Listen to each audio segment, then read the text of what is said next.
खबर शामिल करते हैं पाकिस्तान आरआई न्यूज़ चैनल के ब्यूरो चीफ कामों की मियां गुलाम मुस्तफ़ा आरआई से फिरोजवाला थाना से एएसआई मोहम्मद नवाज रिटायर हो गए। उनकी आमद यूनिक पैलेस मैरिज हॉल में हुई। उनके साथ मोहतरम जनाब एसएचओ अहमद बिलाल गोंदल साहब और सिक्योरिटी इंचार्ज मोहम्मद तारक और दीगर स्टाफ भी मौजूद था। चेयरमैन पब्लिक पुलिस अमन कमेटी हाफिज गुलाम मुस्तफ़ा ने वेलकम किया और फूलों की माला पहनाई। हाफिज गुलाम मुस्तफ़ा ने कुरान मजीद का तोहफा पेश किया।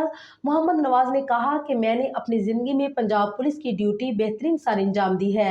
अल्लाह ताला का लाख लाख शुक्र अदा करता हूँ जिसने मुझे अच्छे तरीके से सुरखरू किया, और मैं अपने तमाम अफसरान और स्टाफ का शुक्रगुजार हूँ जिनके साथ अच्छी ड्यूटी करने का मौका मिला। और आखिर में चेयरमैन पब्लिक पुलिस अमन कमेटी हाफिज गुलाम मुस्तफ़ा ने एसएचओ अहमद बिलाल गोंदल साहब को फिरोजवाला थाना में बेहतरीन कारकर्दगी पर कुरान मजीद का तोहफा पेश किया और नए ख्वाहिशात का इजहार किया। और एसएचओ अहमद बिलाल साहब ने यूनिक पैलेस मैरिज हॉल में कहा कि अवामुन नास को चाहिए कि पंजाब पुलिस का साथ दे, अनविलिंग करने वाले लोगों को मना करे और पतंगबाजी करने वाले लोगों को मना करे, और उलमा कराम अपनी अपनी मस्जिदों में ये मेरा पैगाम लोगों को दे कि पतंगबाजी एक खूनी खेल है, इससे खुद भी बचें और दूसरों को भी बचाएं।